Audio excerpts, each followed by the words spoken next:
Ертеде аз уақыт өткен заманда Темір ауданының киелі мекені Ақсай патшалығы болыпты.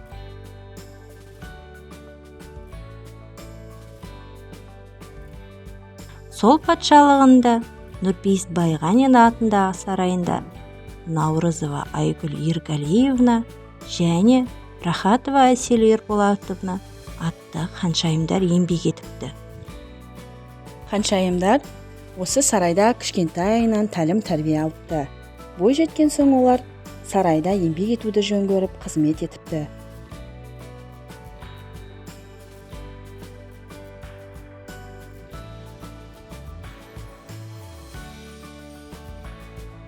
Өз жұмыстарын жақсы көріп, адал атқаратын ханшайымдардың қызметтері де ерекше екен. Патшалықтың ішіндегі балаларды бірі сауаттандырып, бірі оқытып тәрбиелейді екен.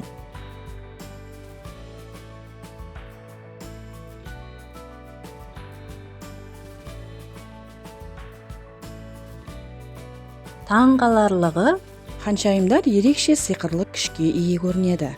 Ханшайымдардың сиқырлы күшінің арқасында олар сауаттандырған, тәрбиелеген балалар ерекше үздік нәтиже көрсетеді.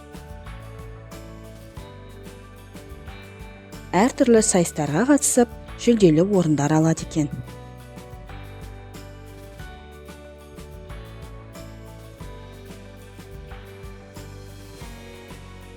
Бұл ханшайымдар әр күні бір-біріне ұқсамайтын өте қызықты күндер өткізіпті. Себебі олар өзара сыйластығын нығайтып, жақсы көретін істерімен бірге айналысуда.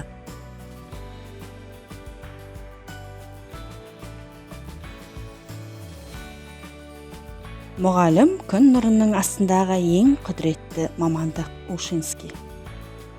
Бұл патшалықтың ханшайымдарының мақсаттары сол күн нұрының астынан өзара орын табу екен. Сол үшін ханшайымдар талай еңбек етуде.